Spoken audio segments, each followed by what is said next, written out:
교수님 처음에 폐암 치료하실 때만 해도 약이 없지 않았어요?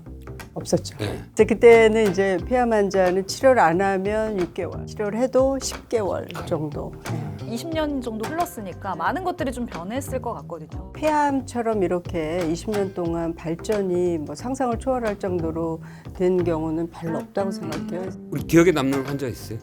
네, 너무 많죠, 사실은. 지금도 살아계세요. 한 10년 이상 됐는데 왼쪽에 암이 이제 거의 한 10cm 정도 있었는데 이제 저한테 이제 마지막으로 왔었어요. 지금은 아무것도 없어요. 와,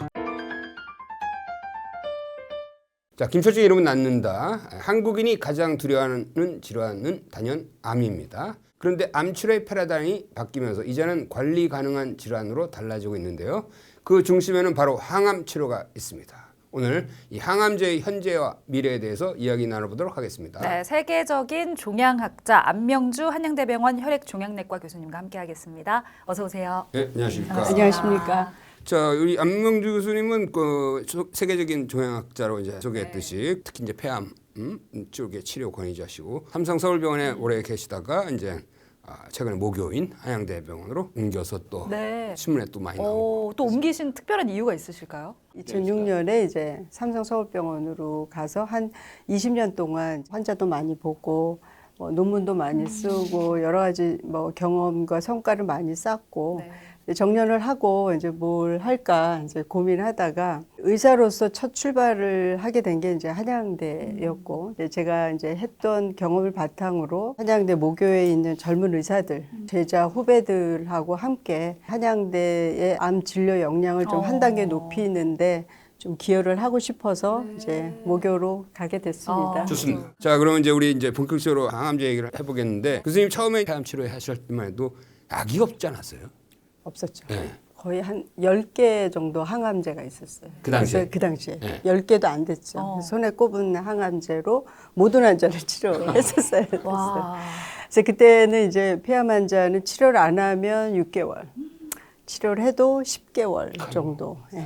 그러다가 이제 한 1990년 초에 이제 3세대 항암제들이 이제 나오면서 그때 이제 처음으로 1년 생존율이 30%가 됐었어요. 그전에는 뭐 15% 이렇게 됐어요. 그래서 막 그때 너무 좋아했었는데 그 당시를 기억을 해보면 상상을 초월하죠. 그때 당시는 폐암은 치료를 안 해도 된다. 소용이 없다. 뭐 예후가 너무 나쁘다. 대부분 환자들이 이제 고령이고 또 늦게 발견되고 진단 당시에 벌써 3기, 4기니까 치료할 이제 그런 시기도 놓치고 그래서 참 어려웠던 시기였었습니다.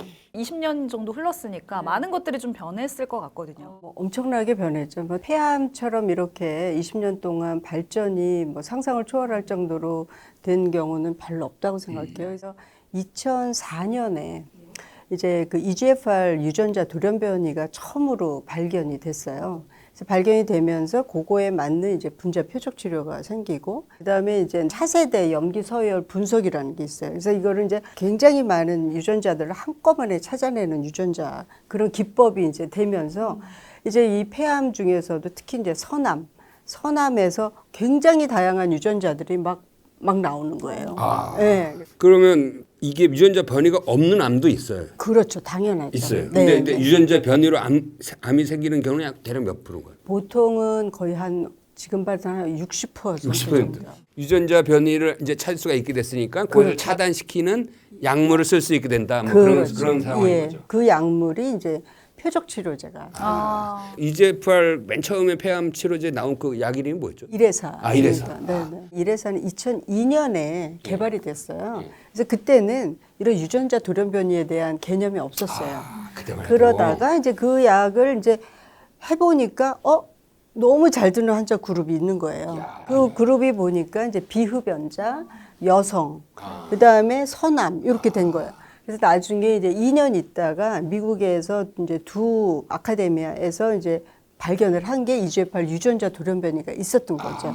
그래서 해보니까 유전자 돌연변이가 있는 환자는 거의 10명에 10명이 다 잘 듣는 거예요. 그런 유전자 돌연변이가 있는 환자를 골라서 그 표적 치료를 쓰는 거예요. 그래서 표적 치료제가 모든 환자가 듣는다고 생각을 하는 거죠, 환자들은. 근데 그게 아니라 그 유전자 돌연변이가 있는 환자에서만 분자 표적 치료제가 듣는 거예요. 그래서 차세대 염기 서열 분석을 했을 때 유전자들이 나오잖아요. 새로. 그 유전자에 맞는 약을 이제 개발을 하게 되는 거죠. 그래서 그 개발이 1세대 약, 2세대 약, 3세대 약 이렇게 점점 이제 20년 동안 계속 발전해 왔던. 폐암 환자가 오면은 그 조직 검사를 해서 거기서 뭐그 어떤 유전자 변이가 있는지 계속 막 찾겠네요. 실험실에서. 맞습니다. 그러니까 이런 표적 치료제가 이제 암 치료에 굉장한 희망이 된 것 같은데 사실 이러면 낫는다를 이렇게 진행을 하면서 표적 치료제, 뭐 면역 항암제 이런 이야기를 좀 많이 듣게 됐어요.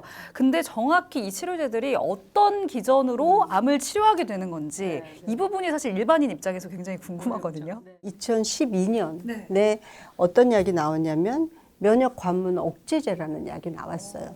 그래서 우리가 일반적으로 하는 세포 독성 항암제거나 뭐 표적 치료제들은 암을 직접 공격하는 이제 약인데 우리 몸에 T세포라는 면역 세포가 있어요. 이제 그 세포들은 여러 가지 바이러스라든가 뭐 조그만한 암이 있다든가 그런 것들을 이제 계속 면역으로 이제 죽이는 건데 그게 이제 암이 있게 되면 그 T세포들이 비활성화가 돼요. 그래서 그 비활성화가 되는 그 고리를 끊어주는 게 면역 관문 억제제거든요. 그러니까 이 암이라는 게 이제 굉장히 그 아주 교묘하죠. 2012년에 신장암, 흑색종 그 중에 하나가 비소세포 폐암이 들어갔어요. 환자가. 그런데 그 중에 한 12%그 환자가 반응을 하는 거예요. 그러니까 이 치료 저 치료 다 이제 실패했던 환자.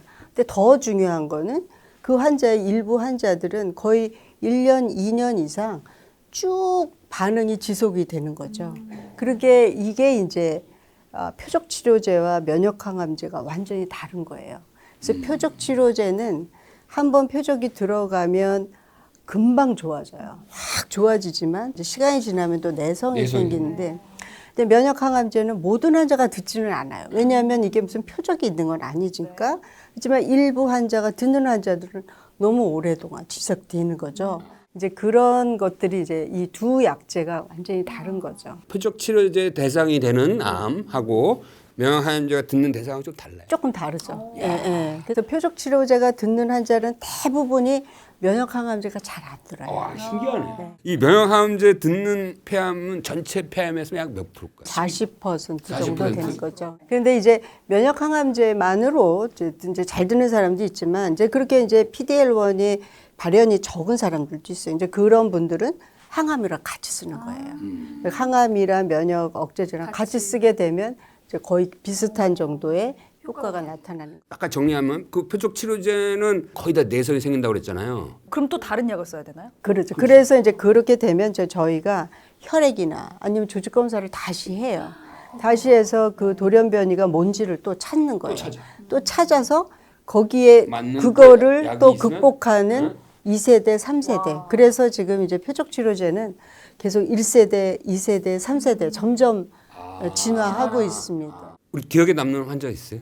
네, 너무 많죠, 사실은. 지금도 살아계세요. 한 10년 이상 됐는데 왼쪽에 암이 이제 거의 한 10cm 정도 있었는데 6, 7개 항암을 하셨는데 더 이상 항암을 못 하게 된 거죠. 이제 저한테 이제 마지막으로 왔었어요. 그때 이제 딱 면역 그 관문 억제제 임상 시험이 있었어요. 일상 임상 시험이 있었는데 그분이 자기가 마지막으로 그래도 이건 해보겠다 했는데 드라마틱하게 좋아져가지고 지금은 패트 검사가 있어요. 전체적으로 좀 아무것도 없어요. 와. 근데 이 항암제에 대한 사실 속설도 참 많이 있잖아요. 항암 치료받다가 막 머리가 다 빠지고 오히려 면역력이 떨어져서 상황이 악화되는 경우도 있다. 뭐 이런 속설들이 많은데 교수님께서 생각하시기에 이런 오해는 조금 없어져야 한다. 이런 부분도 좀 있을까요? 그거는 이제 옛날에 이제 세포독성 항암제가 있을 때는 사실 그랬어요. 이제 항암을 하면 환자가 상태가 나빠지고 부작용 때문에 오히려 치료 안 하면 못하다. 살도 빠지고 식사도 못하고. 근데 지금은 이제 그런 보조요법들이 많이 이제 개발이 됐어요. 예를 들면 항암으로 인해서 뭐 토한다거나 뭐 이런 거를 이제 막는 여러 가지 예방약도 돼 있고 입맛이 떨어질 때 입맛을 돋구는 약도 나와 있고 또 백혈구가 떨어지거나 이럴 때 백혈구를 또 증가시키는 그런 보조요법들이 나오면서 이제는 사실은 세포 독성 항암제도 상당히 많은 환자들이 잘 견디고 있습니다. 더군다나 이제 표적 치료제나 면역 항암제는 조금 다른 부작용이지만 세포독성 항암에 비해서는 환자들이 굉장히 자기의 삶의 질을 잘 유지하면서 치료를 하게 되는 거죠. 지금의 치료의 패러다임은 환자를 무조건 오래 살리는 게 아니라 삶의 질을 유지해 가면서 오래 산다. 그게 이제 전 세계의 이제 파라다임입니다. 그래도 표적 항암제라든지 면역 항암제라든지 이걸 쓸 때도 왜 기존의 세포 독성 항암제랑 같이 섞어 쓰는 경우가 꽤 있잖아요. 그거 왜 섞어 쓰는 거죠? 이제 표적 치료제만 쓰는 것보다는 거기다가 항암제나 또 요새 나오는 뭐 이중항체 이런 거를 같이 썼을 때 훨씬 더 이제 생존율이 증가되는 연구들이 많이 나오기 때문에 우리가 그런 리스크가 얼마나 있느냐 이런 거를 잘 따져서 환자를 골라서 치료를 합니다. 그래서 그게 이제 일종의 이제 맞춤형 치료의 하나가 되는 거죠. 그러니까 100명의 환자가 100명의 치료법이 나오는 거네요. 거의. 어떤 면에서는 그렇게 될 수 있죠. 그래서 그게 이제 일반 분들이 보기에는 약 바꾸는 게 그렇게 쉬워 보이지만 저희는 굉장히 많은 고민을 하고 또 하나는 요새 많은 임상시험들이 있기 때문에 이 환자가 어떤 임상에 들어가야 제일 많은 베네핏을 볼 것인가 이런 것들은 이제 고민하고 이제 하는 거라서 항암 치료는 늘 이제 전문의가 해야 된다 이런 생각은 많이. 그러면 지금 유전자 검사하는 거는 아주 기본 디폴트가 이제 네, 된 거네요. 디폴트가 돼 있죠. 제일 먼저 해야 되는 거는 이게 이제 암인가 아닌가. 뭐 영상에서 암이 있다 그래도 그게 아주 그냥 양성 종양일 수도 있거든요. 그래서 이제 호흡기내과 교수님들이 내시경 검사를 해서 조직 검사를 한다던가 뭐 내시경에서 하기 어려우면 이제 밖에서 찔러가지고 거기서 진짜 이게 암인지를 보고 암이다 그러면 이제 그 다음에 넘어가는 것이 이제 그런 유전자 검사를 쭉 하게 돼요. 그다음에 이제 유전자 검사를 함과 동시에 뭘 하냐면 어디까지 전이가 됐는가 이 환자가 1기인가 4기인가 병원 가면 검사를 많이 하는 이유가 그래서 그래요. 보통 3기까지면은 수술을 할 수가 있어요. 그러니까 수술한다는 거는 완치를 목적으로 하는 거거든요. 그래서 3기인지 아니면 4기인지 이런 거에 따라서 치료의 목적과 치료의 형태가 다 달라지는 거죠. 수술하실 분들은 수술로 바로 가거나 선행 화학요법과 면역항암제 하면서 수술을 하던가 어떤 환자들은 수술을 먼저 하고 보조를 한다든가 이렇게 굉장히 복잡합니다. 그래서 지금은 전체 폐암의 약간의 뭐 생존율이랄까요? 크게 둘로 이렇게 나눌 수가 있어요. 표적 치료제가 그런 돌연변이가 있는 환자는 기본이 한 4년 정도. 앓크 유전자가 있는 환자는 거의 한 7, 8년을 버틸 수가 있어요. 생존하는 거죠. 옛날에 1년을 생각해 보면 엄청난 거죠. 제 환자 같은 경우는 뭐 15년 그렇게 근데 사시는 계속 치료해야 돼요. 계속 약을 먹어야 돼요. 진짜 이거 완전히 고혈압이라는 개념이 비슷한 거네. 진짜 만성질환이라는 얘기네요. 그리고 이제 표적 치료제가 없는 그 한 3, 40% 환자는 옛날에 1년 생존율이 한 30%라 그러셨잖아요. 근데 지금은 1년이 아니라 5년 생존율이 거의 18%에서 25% 정도예요. 그러니까 엄청난 거죠. 그러니까 거의 막 5배가 증가됐다고 봐야죠. 근데 이제 항상 제가 말씀드리는 게 이제 면역 항암제는 모든 환자가 듣진 않아요. 일부 듣는 환자는 정말 오래 가지만 처음에 잘 안 듣는 환자들을 어떻게 이걸 끌어올리겠는가 여러 가지 이제 신약 조합과 이런 것들을 하려고 합니다. 제가 알기로는 이제 특히 이제 고형암, 폐암이나 췌장암 이런 것들은 항원도 여러 개고. 네. 변이도 여러 개고, 맞습니다. 그다음에 단백질도 막 여러 개니까 그걸 써도 잘 안 듣는 경우가 많다 이렇게 들었거든요. 맞습니다. 네. 이게 모든 사람이 다 듣는 건 아니거든요. 네. 그리고 또 이제 재밌는 게 이제 그거를 서로 이제 이형질이라 그래요. 그래서 같은 이제 폐암인데 오른쪽에 있는 폐암하고 간으로 전 폐암하고 또 달라요. 형질이.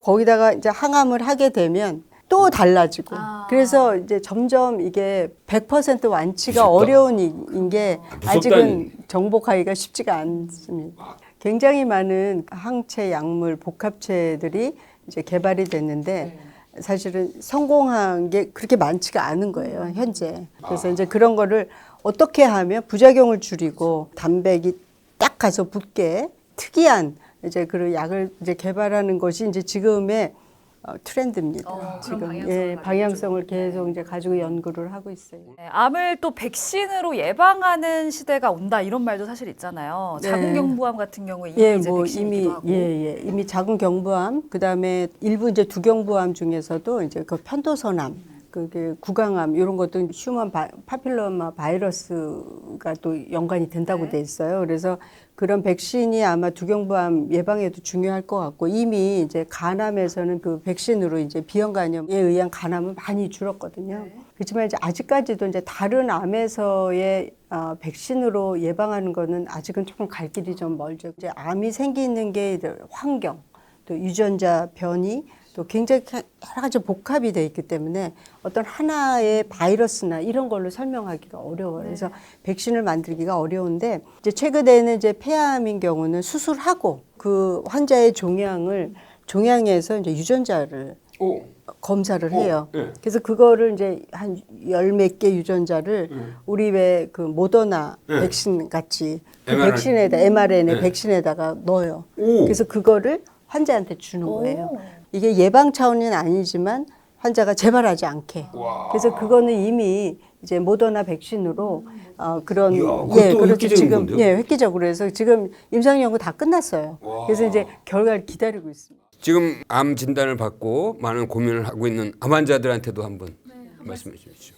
우리나라 사망률 1위가 암이고요. 이게 오래 살면서 남자는 2명에 1명, 여성은 3명에 1명이 암으로 사망을 하게 됩니다. 이제 암은 이제 더 이상 이제 새로운 어떤 질병이 아니고 우리와 함께 같이 가는 거기 때문에 암으로 진단받았다 하더라도 결코 두려워하지 마시고 이제는 좀 과학적으로 저희가 더 접근을 하고 또 많은 이제 전문가들이 있기 때문에 암이 진단이 되면 전문가들을 찾아가서 제대로 진단을 받고 치료를 어떻게 해야 되는지 앞으로 어떻게 삶을 계획을 해야 되는지 이런 장기적인 계획을 세워서 좀 적극적으로 치료를 하고 대응을 하셨으면 합니다. 오늘 교수님이랑 항암제 얘기하니까 너무 이렇게 흥미롭고 무슨 아주 과학 이야기를 듣는 듯해서 유쾌하게 얘기를 했는데 그게 이제 사실 암 환자들한테는 조금 불편할 수도 있겠다 이런 생각도 좀 드는데 이게 워낙 그 항암제의 그 개발 스토리나 이런